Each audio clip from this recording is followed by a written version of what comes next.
ധന്യ, ഈ കടന്നല് കുത്ത്, തേനീച്ച കുത്ത് ഒക്കെ ഏറ്റാൽ എന്തായിരിക്കും അവസ്ഥ? ഇങ്ങനെ നീ പൊങ്ങി വന്നിട്ട് ഭയങ്കര വേദനയായിരിക്കും. ഒരെണ്ണം കുത്തുന്നതിന്റെ കാര്യമല്ലേ ചോദിച്ചു? ഒരുപാടെണ്ണം മരിച്ചു പോകൂലേ? ഒരുപാട് സംഭവങ്ങൾ നമ്മുടെ നാട്ടിൽ നടന്നിട്ടുണ്ടല്ലേ. നമുക്ക് ഈ പട്ടാളക്കാരെയൊക്കെ ഉപയോഗിച്ച് യുദ്ധം നടത്തുന്നതിന് പകരം ഈ തേനീച്ചേനെയൊക്കെ അങ്ങനെ അയച്ച് യുദ്ധം നടത്താൻ പറ്റുമെങ്കിൽ കാര്യങ്ങൾ എത്ര എളുപ്പമാകും. എനിക്ക് ആദ്യം പാകിസ്ഥാനിലോട്ട് വിടണം കുറെ തേനീച്ചകളെ. പക്ഷെ അത് നമുക്ക് ഈ നമ്മുടെ ശങ്കറൊക്കെ ചെയ്യുന്ന ചില സിനിമകളിലൊക്കെ നടപടിയുള്ള കാര്യമാണ്. മറ്റേ ഈ റോബോട്ടിന്റെ ഒക്കെ സിനിമയൊക്കെ എടുത്തല്ലോ, അതേപോലെ സിനിമകളിൽ സാധ്യതയുള്ളൊരു സംഗതിയാണ്. പക്ഷെ അത് സാധ്യമാകും, ആകും. ചൈന അങ്ങനെ ചെയ്തു കഴിഞ്ഞു. അവരത് ചെയ്യേണ്ട അപ്പുറവും ചെയ്യും. ഇപ്പൊ ചൈന ഈ തേനീച്ചയുടെ ഈ തലച്ചോറിനെയൊക്കെ നിയന്ത്രിച്ചിട്ട് അതിനെ ഒരു സൈനികനെ പോലെ ആക്കുക.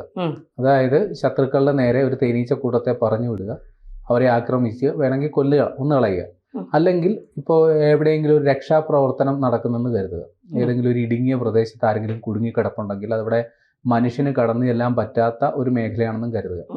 അപ്പോൾ അവിടുത്തെ സ്ഥിതികൾ എന്താണെന്ന് മനസ്സിലാക്കാനായിട്ട് ഈ തേനീച്ച കൂട്ടത്തെ അങ്ങോട്ട് പറഞ്ഞു വിടും. എന്നിട്ട് കാര്യങ്ങൾ നിരീക്ഷിക്കുക, അതേപോലെ കാര്യങ്ങൾ ചെയ്യും. പക്ഷെ ഇത് ഒരു ചിന്തയിൽ മാത്രം ഉള്ള സാധനം, അത് പ്രാവർത്തികമാക്കാൻ പറ്റുമോ എന്നുള്ള കാര്യം നമുക്ക് ആലോചിക്കാനേ പറ്റില്ലായിരുന്നു. പക്ഷേ ചൈന അത് നടപ്പിലാക്കി കഴിഞ്ഞു.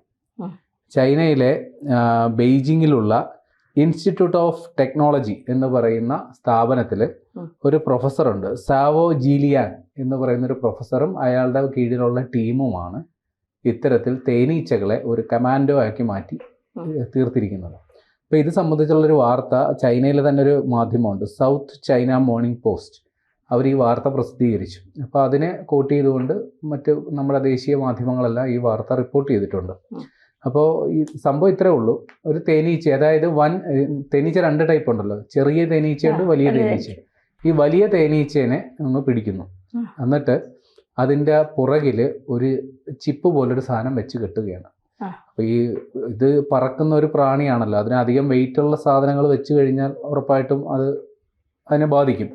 അപ്പോൾ വെറും 70 മില്ലിഗ്രാം തൂക്കമുള്ള ഒരു ബ്രെയിൻ കൺട്രോളിംഗ് സിസ്റ്റം, അതിൻ്റെ തലച്ചോറിനെ നിയന്ത്രിക്കാനുള്ള 74 മില്ലിഗ്രാം മാത്രം തൂക്കമുള്ള ഒരു ബ്രെയിൻ കൺട്രോൾ സിസ്റ്റം ഇതിൻ്റെ പുറകിൽ ഘടിപ്പിക്കുന്നു, അതിൻ്റെ ശരീരത്തിൻ്റെ പുറകിൽ. എന്നിട്ട് ഈ ബ്രെയിൻ കൺട്രോൾ സിസ്റ്റത്തിന് ഒരു 3 കൊമ്പ് പോലെ സാധനമുണ്ട്, അല്ലെങ്കിൽ സൂചി. ഇത് ഈ തേനീച്ചയുടെ തലച്ചോറിനുള്ളിലോട്ട് കുത്തി ഇറക്കിയാണ് അതിൻ്റെ തലച്ചോറിനെ അത് നിയന്ത്രിക്കുന്നത്. ഈ വൈദ്യുത തരംഗങ്ങളാണ് ഈ ചിപ്പ് വഴി അല്ലെങ്കിൽ ഈ ഡിവൈസ് വഴി ഇതിൻ്റെ തലച്ചോറിലേക്ക് കൊടുക്കുക. അപ്പോൾ ഈ തരംഗങ്ങൾ അതിൻ്റെ തലച്ചോറിലോട്ട് കിട്ടുമ്പോൾ ഈ തേനീച്ച പറക്കാനോ ഇടത്തോട്ട് തിരിയാനോ വലത്തോട്ട് തിരിയാനോ നമ്മൾ കൊടുക്കുന്ന നിർദ്ദേശങ്ങൾ അനുസരിച്ച് ഇത് പ്രവർത്തിക്കും. വേണമെങ്കിൽ ഇത് ആരെങ്കിലും ഒന്ന് കുത്താൻ പറഞ്ഞാൽ കുത്തുകയും ചെയ്യും. ഇത് ആർക്ക് വേണ്ടിയിട്ടാണ് ചൈന ഇപ്പം ഇത്ര പെട്ടെന്ന്? അതായത് പുതിയ യുദ്ധതന്ത്രങ്ങളൊക്കെയാണല്ലോ. അപ്പോൾ പ്രധാനമായിട്ടും ഇഷ്ടം ഇന്ത്യക്കെതിരെയാണ്. അപ്പോൾ ഇത് നമ്മൾക്ക് ഇത് ആക്രമിക്കാൻ മാത്രമല്ല, രക്ഷാപ്രവർത്തനത്തിന് ഉപയോഗിക്കാം. അല്ലെങ്കിൽ ഇപ്പോൾ ഉദാഹരണത്തിന് ഒരുപാട് കെട്ടിടങ്ങളുള്ള ഒരു നഗരപ്രദേശമാണെന്ന് കരുതുക. ഇപ്പോൾ തുറസായ പ്രദേശത്താണെങ്കിൽ യുദ്ധങ്ങൾ നടന്നാൽ വലിയ നാശനഷ്ടങ്ങൾ ഉണ്ടാവില്ല. പക്ഷെ ഒരു നഗരപ്രദേശത്തിലാണ് ഒരുപാട് കെട്ടിടങ്ങളൊക്കെ ഉണ്ടാവും. അവിടെ ഒരു യുദ്ധം നടന്നാൽ ഉറപ്പായിട്ടും കുറച്ച് കെട്ടിടങ്ങളൊക്കെ തകരും. പക്ഷെ ഇതേപോലൊരു സംവിധാനം ഉണ്ടെങ്കിൽ ആരും അറിയത്ത പോലും ഇല്ല. ഒരു തേനീച്ചക്കൂട്ടം പറന്നു വരുന്നു, അവർ കാര്യം സാധിക്കുന്നു, തിരിച്ചു പോകുന്നു. കാര്യങ്ങൾ സിമ്പിളാണ്. ഈ കൊറോണ വൈറസിനെയൊക്കെ തുറന്നു വിട്ടതുപോലെ തന്നെ അല്ല, ഇത് ചൈനയുടെ കണ്ടുപിടുത്തമാണെന്ന് പറയാൻ പറ്റില്ല. കാര്യം ഈ പറയുന്ന ഡിവൈസ് ആദ്യം കണ്ടുപിടിച്ച സിംഗപ്പൂറുകാരാണ്. ആ സിംഗപ്പൂറുകാർ പക്ഷേ ചെയ്തത് ഈ തേനീച്ചയിലല്ല, അവർ ചെയ്തത് പാറ്റയിലും മറ്റേ വണ്ടില്ലേ, കരിവണ്ട് എന്ന് പറയും. നമ്മളത് കാണാൻ പറ്റില്ല എന്ന് പറയും നമ്മളതിലൊക്കെ. ഈ കരിവണ്ടും അതേപോലെ പാറ്റയിലുമാണ് അവർ ഇതേപോലെ അവരുടെ തലച്ചോറിനെ നിയന്ത്രിക്കുന്ന പരിപാടി നടപ്പിലാക്കിയത്. അപ്പോൾ അതിനേക്കാൾ കുറച്ചുകൂടി വലിപ്പം കുറഞ്ഞ തേനീച്ചയിലാണ് ഈ പറയുന്ന ചൈന ഈ ഒരു ടെക്നോളജി നടപ്പിലാക്കിയത്. അപ്പോൾ സ്വാഭാവികമായിട്ട് സംശയം തോന്നും, ഇത്ര ചെറിയ കുഞ്ഞൻ തേനീച്ചേനെ പിടിച്ചവർ എന്ത് ചെയ്യാനാണ്? അപ്പോൾ അതിൽ ഉപയോഗിക്കുന്ന ആ ബ്രെയിൻ കൺട്രോളിങ് ഡിവൈസ് എന്ന് പറയുന്നത് അത്രക്ക് ചെറുതാണ്. അതായത് കൃത്യമായി പറഞ്ഞാൽ ഈ പോളിഫർ ഫിലിം എന്ന് പറയും, അത് ഈ തേനീച്ചയുടെ ചിറകിനേക്കാൾ കട്ടി കുറവുള്ളൊരു സംഗതിയാണ്. മൊത്തം ആ ഡിവൈസിൻ്റെ തൂക്കം 74 മില്ലിഗ്രാമേ ഉള്ളൂ. അപ്പോൾ ഈ പോളിഫർ ഫിലിമിൽ ഒരുപാട് സർക്യൂട്ടുകളുണ്ട്, അത് അതിൽ പ്രിൻ്റ് ചെയ്ത് വെച്ചേക്കുകയാണ്. ആ സർക്യൂട്ടുകളിൽ ചെറിയ ചെറിയ മൈക്രോ ചിപ്പുകൾ ഘടിപ്പിച്ചിട്ടുണ്ട്. ഒരു കുഞ്ഞൻ ബാറ്ററി ഉണ്ടാകും. അത് മാത്രം പോരാ, അതിലൊരു ഇൻഫ്രാറെഡ് റിമോട്ട് കൺട്രോളും കൂടി ഉണ്ട്. അപ്പോൾ അതുവഴിയൊക്കെയാണ് നമ്മൾ ഇതിനെ നിയന്ത്രിക്കുന്നത്.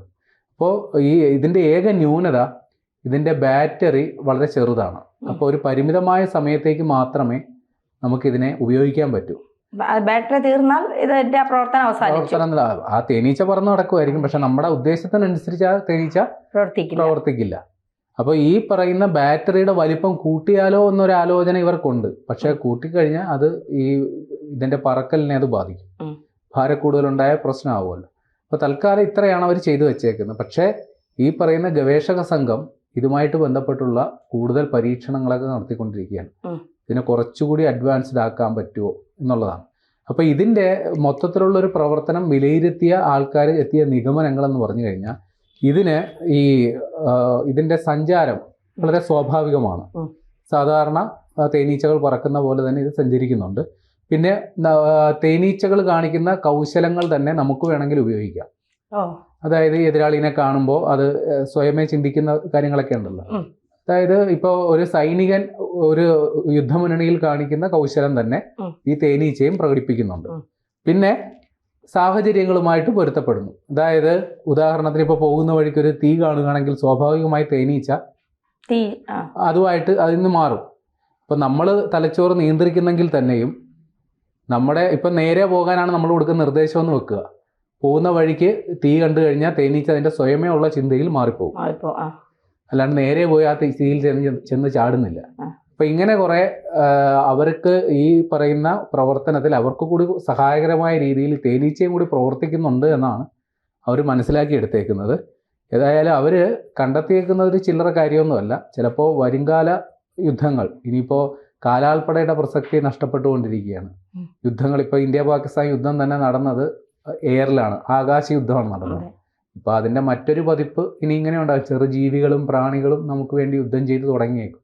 ചൈന ഏതായാലും അതിനുള്ള വിപുലമായ പദ്ധതി തയ്യാറാക്കി. അത് ഈ വാർത്തകളൊക്കെ വാസ്തവമാണെങ്കിൽ ചൈനയെ സംബന്ധിച്ച് ഏറ്റവും എല്ലാവരും പറഞ്ഞു കേട്ടിട്ടുള്ളത് ഒരുപാട് രഹസ്യങ്ങൾ സൂക്ഷിക്കുന്ന ഒരു രാഷ്ട്രമാണ്. അതിപ്പോൾ രാഷ്ട്രീയമായാലും ശരി, യുദ്ധമായാലും ശരി, സൈനിക ഉപകരണങ്ങളായാലും ശരി, ഇതും അവരുടെ മറ്റൊരു രഹസ്യമാണ്. അത് ഏത് രീതിയിൽ പ്രവർത്തിക്കുമെന്നുള്ളത് നമ്മളിതുവരെ നേരിട്ട് കണ്ടിട്ടില്ല. പക്ഷേ ഈ പറയുന്നതൊക്കെ വാസ്തവമാണെങ്കിൽ അത് ഒരു ഒന്നൊന്നര മുതലാണ്.